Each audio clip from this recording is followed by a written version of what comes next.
Cleópatra é uma das figuras femininas mais emblemáticas da antiguidade e desempenhou um papel central em um dos mais notáveis conflitos da República Romana.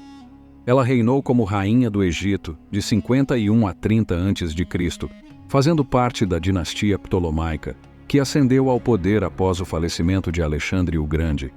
Cleópatra se destacou por sua personalidade marcante e pela significativa influência que exercia sobre os acontecimentos da época. Ela ocupou o posto de última governante do Egito antes que esse território fosse anexado como província ao domínio romano.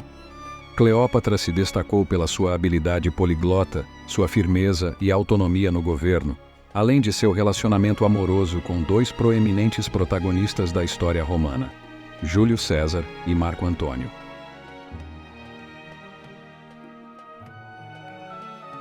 Cleópatra nasceu no ano de 69 a.C., sendo filha do faraó egípcio Ptolomeu XII. O seu nascimento ocorreu em Alexandria, no Egito, embora sua herança cultural fosse predominantemente grega.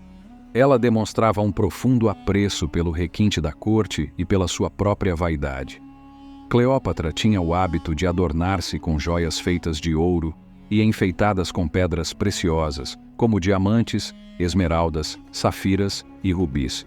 Essas magníficas joias eram encomendadas a hábeis artesãos ou presenteadas por pessoas próximas e membros de sua família.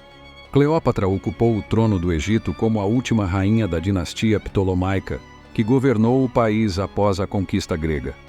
Assumiu o poder com 17 anos de idade, após o falecimento de seu pai.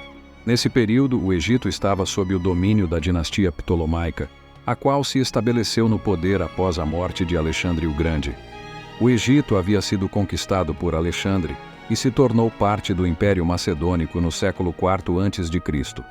Após o falecimento de Alexandre em 323 a.C., o controle do Egito passou para as mãos de um de seus generais, Ptolomeu I.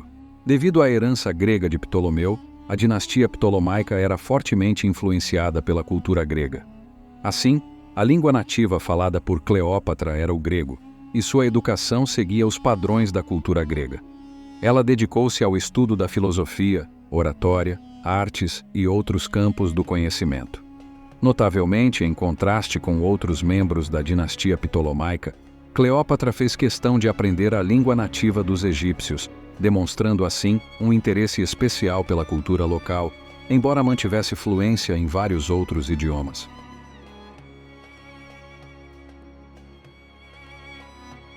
Cleópatra ascendeu ao trono do Egito no ano de 51 a.C., após o falecimento de seu pai. Na época de sua ascensão, o Egito enfrentava sérios problemas financeiros decorrentes do reinado de seu pai, além de estar sob a iminente ameaça de anexação ao território romano. Para exercer seu governo no Egito, Cleópatra se viu obrigada a contrair matrimônio com um homem, e acredita-se que tenha sido forçada a se casar com seu próprio irmão, Ptolomeu XIII. Ptolomeu compartilhava o governo do Egito com Cleópatra, mas ela estava determinada a tomar decisões por conta própria, não permitindo que seu irmão interferisse em suas escolhas e ações. Essa divergência levou a um conflito entre Cleópatra e Ptolomeu, culminando em uma guerra que eclodiu em 48 a.C. e obrigou Cleópatra a fugir de Alexandria. Curiosamente, a disputa que acontecia em Roma entre Júlio César e Pompeu tornou-se interligada com o conflito no Egito entre Cleópatra e Ptolomeu. Isso porque, após uma derrota em uma batalha, Pompeu buscou refúgio no Egito. No entanto, Ptolomeu, na tentativa de conquistar o apoio de Júlio César, optou por assassinar Pompeu e enviar sua cabeça como presente a César. Júlio César procurou estabelecer um governo conjunto no Egito, envolvendo os dois irmãos, mas a proposta foi rejeitada por Ptolomeu. As tropas de Ptolomeu lançaram um ataque contra Júlio César no Egito, resultando em seu cerco por vários meses, até que forças romanas chegaram para resgatá-lo dessa situação. Júlio César retaliou, levando ao confronto com Ptolomeu, que tragicamente encontrou a morte por afogamento durante a batalha com 15 anos de idade. Após a morte de Ptolomeu, Cleópatra tornou-se amante de Júlio César, e dessa união nasceu um filho chamado Cesarião. Cleópatra inclusive visitou Roma em determinado momento, hospedando-se na residência de César, que na época era casado com Calpurnia. No entanto, o relacionamento extraconjugal de César com Cleópatra não era bem visto pelos romanos. Em 44 a.C., Júlio César foi assassinado, levando Cleópatra a retornar ao Egito, onde descobriu que seu filho com César não havia sido designado como o principal herdeiro do falecido líder romano. Após o assassinato de Júlio César, um evento que abalou profundamente a política romana, surgiu uma resposta por parte de seus aliados e seguidores. Foi formado um segundo triunvirato composto por 3 figuras importantes: Marco Antônio, Otaviano e Lépido. Inicialmente, esse novo triunvirato tinha como objetivo primordial buscar vingança pela morte de César, iniciando uma intensa perseguição contra os responsáveis pelo assassinato, Cássio e Bruto. Após a conclusão da vingança pela morte de Júlio César, Marco Antônio consolidou seu poder como governante das províncias orientais, incluindo o Egito. Durante seu governo em Tarso, ele enviou convites a Cleópatra, solicitando sua presença. Cleópatra atendeu ao chamado e, após o primeiro encontro, ela e Marco Antônio tornaram-se amantes em 41 a.C. A relação de Marco Antônio e Cleópatra perdurou por mais de uma década, resultando no nascimento de 3 filhos: Alexandre Hélio, Cleópatra Selene II e Ptolomeu Filadelfo. Importante notar que esse relacionamento nunca foi oficial, uma vez que Marco Antônio já tinha 2 casamentos romanos anteriores, sendo um deles com Otávia, irmã de seu rival Otaviano. O atrito entre Marco Antônio e Otávio começou a se agravar por volta de 40 e chegou ao seu auge em 32 a.C., quando Marco Antônio repudiou sua esposa Otávia para formalizar seu casamento com Cleópatra.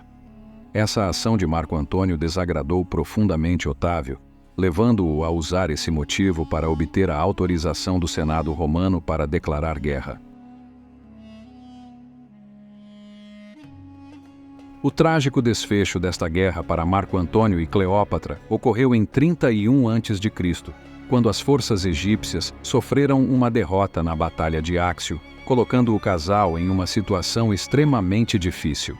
As tropas lideradas por Otaviano invadiram o Egito e, após receber informações errôneas sobre a morte de Cleópatra, Marco Antônio decidiu tirar a própria vida.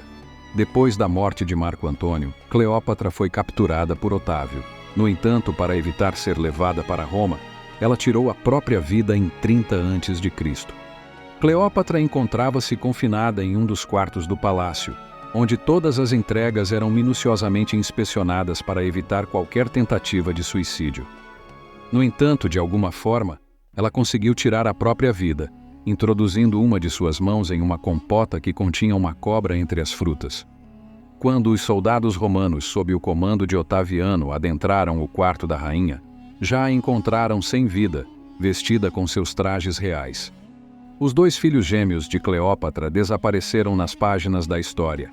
Cesarião foi morto por ordem de Otaviano, eliminando qualquer possibilidade de ascensão política para o filho da rainha. Alexandria, outrora um centro de conhecimento, transformou-se em uma simples província romana no Egito. No entanto, Cleópatra jamais foi esquecida, permanecendo como a mulher mais famosa do mundo e a última rainha do Antigo Egito.